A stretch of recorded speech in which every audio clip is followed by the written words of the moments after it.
The sun sets on the 49ers bye week. Cowboys and the Eagles are playing right now. I think the 49ers probably want the top of the NFC to tighten up a bit, maybe get Dallas to win. They hold a tiebreaker over the Cowboys, obviously. Game against the Eagles is pending. Regardless of who wins this game, and I don't care, it's the bye week, so I'm going to go ahead and post this before that one is done. But regardless of who wins this game, I think we see the strengths and weaknesses of these teams very clearly laid out, and we can understand that it's a week-by-week league, right? Dallas jumped out to an early lead over the Eagles, but the same issues are still there for the Cowboys that were there when they lost to Arizona, when they lost to the 49ers. Seems like they have a really tough time slowing the run. And that's going to be a fracture point for Dallas as the season moves forward. I think teams have to force Jalen Hurts to beat them throwing into coverage. I think that's the key, because then he has to be back in the pocket. You take away some of the running dynamic that makes Jalen Hurts so good. I think that's what Dallas is trying to do in the early going. But I'm just interested to see who wins this, to see if the NFC does tighten up. We know the NFC West did tighten up for the 49ers with Seattle's loss to Baltimore. And, I talked about that a little bit earlier. Seattle is not a tier 1 team. They're 10th in DVOA. Baltimore was first. 49ers are still second despite the 3-game losing streak. There are levels to this, and the 49ers are at a higher level than the Seattle Seahawks. Still trying to figure out what kind of level the 49ers are on relative to the Philadelphia Eagles.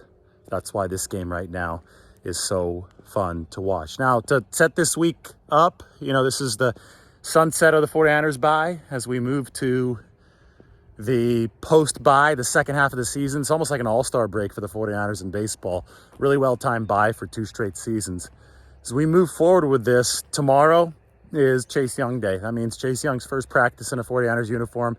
He's been working with Nick Bosa for the good part of a week at this point. I think he showed up at the 49ers facility on Wednesday, and he's been there since Wednesday with Nick Bosa, working to learn the 49ers defense crash course. You're going to see Chase Young in the lineup this week, but the 49ers have got to get in some good practices. We're going to check on the injury status of Trent Williams.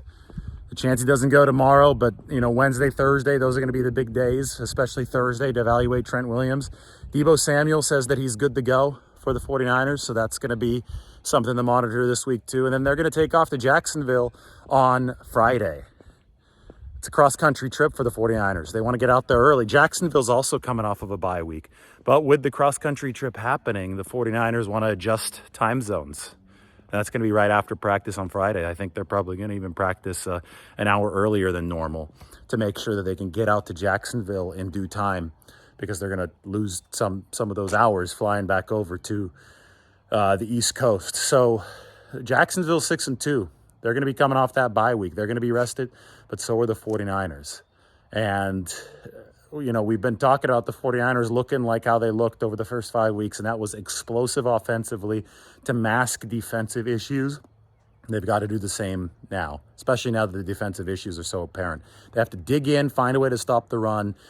Adding Chase Young helps in that regard, but perhaps more than anything for the 49ers, returning Trent Williams and returning Deebo Samuel, assuming they could get both of those guys back, at least returning Deebo here against Jacksonville, is what can mask the issue and give the 49ers time to figure things out on the defensive side of the ball, because I think they have a lot of issues on that side of the ball. It's about team complementary football, and we know that the 49ers have needed a little bit of a break to put themselves into position to get it done. Well, time is coming.